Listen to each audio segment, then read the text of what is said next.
kita periksa ke bagian dalam. Oke. Nah, kita periksa dulu ke bagian pintu ya. Nah, bagian pintu dia dominasi warna untuk door trimnya hitam, tapi di sini ada warna silver. Ini juga silver untuk tuas pembuka pintu, ini buat lock pintu. Nah, di sini power window-nya cuma ada 2 di bagian depan. Nah, di bagian sini ada buat lock unlock power window. Nah, terus di sini ada buat kita tarik apabila kita mau narik atau mendorong pintu. Nah, di bagian bawah ini ada speaker. Terus habis itu di sini ada tempat penyimpanan. Tapi tidak ada cup holder ya di bagian pintu. Oke. Nah, sealer pintu juga kita periksa juga, kondisi sealer pintu juga masih oke. Nah, ini kita periksa. Yes. Nah, sekarang kita lihat interior. Nah, interior dia warna joknya dia didominasi dengan warna krem.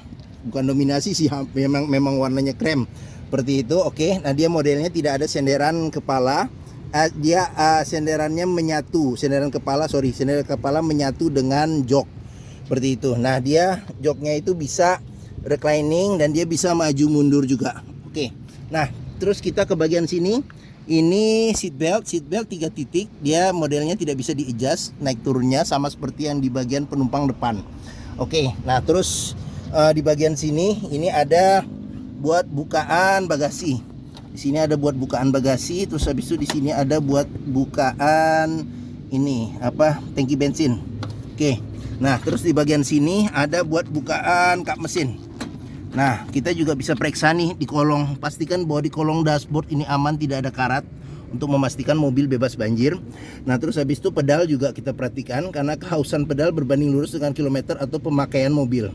Nah, ini manual, dia ada 3 pedal. Jadi ini buat kopling, ini buat rem, dan ini buat gas.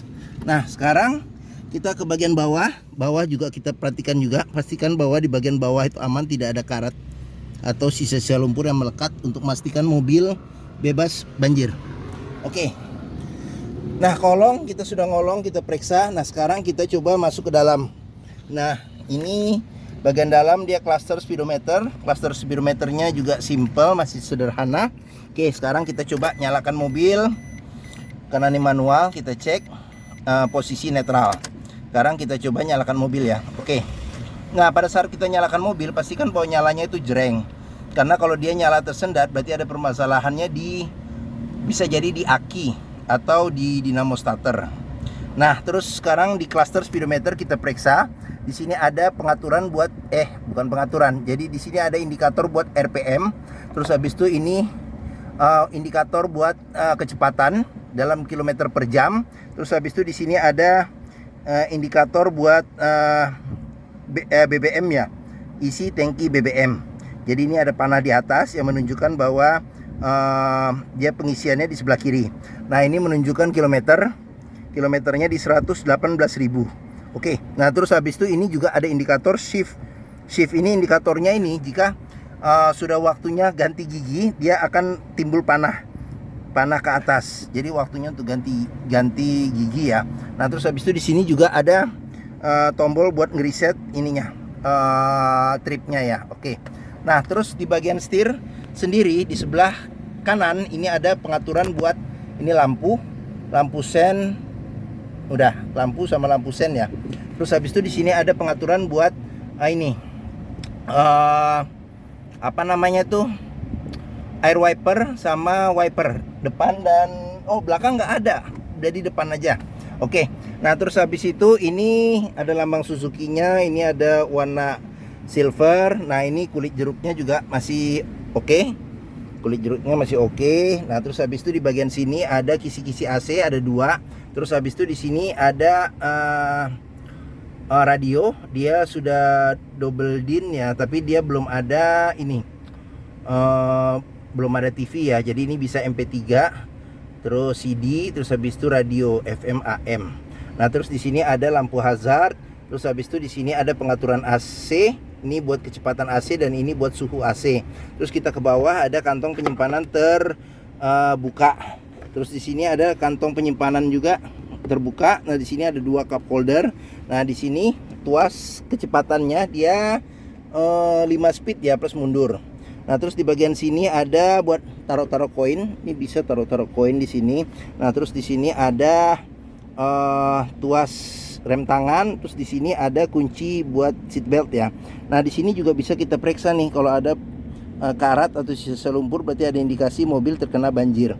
Oke, nah terus kita ke bagian sini, ini ada kisi-kisi AC di sini. Nah terus AC juga masih dingin, kita periksa. Nah terus di sini ada laci penyimpanan tertutup. Nah ini juga masih ada buku, jadi buku servisnya juga masih ada, serta buku manualnya juga masih ada. Oke, nah sekarang kita lanjut. Nah di bagian sini ada tuas power window, ini buat buka pintu, sama ini buat ngunci pintu. Ini buat dorong dan narik pintu. Terus di bagian sini ada speaker, bagian speaker. Terus habis di bagian sini juga ada ini apa namanya, laci penyimpanan terbuka seperti itu. Oke. Nah di bagian atas, oh di sini dulu nih. Nah ini ada tempat penyimpanan rahasia. Nah kita tarik. Nah di sini ada tempat penyimpanan rahasia untuk menyimpan barang agar tidak ini. Nah ini kita masukin dalam sini nih. Nah oke, agar tidak ketahuan oleh orang lain. Nah tapi yang punya Karimun Wagon pasti tahu sama yang nonton video ini. Nah oke, terus di sini ada pegangan tangan. Terus habis itu di sini ada sun visor, belum ada cermin. Di sini ada lampu baca, dia ada buat off, buat door sama on ya. Terus habis itu di sini ada spion yang belum bisa diatur tingkat kesilauannya. Terus habis itu di sini ada sun visor yang ada tempat buat nyelipin ini nih. Nyelipin agak buram jadinya nih. Coba kita arahin berbeda. Agak buram. Nah ini ada tempat buat nyelipin ini kartu atau kertas seperti itu. Oke. Nah di bagian sini dia tidak ada ini tuas tangan. Oke. Nah, oke, bagian depan dashboard sudah kita lihat. Nah, sekarang kita tutup pintu. Oke, sekarang kita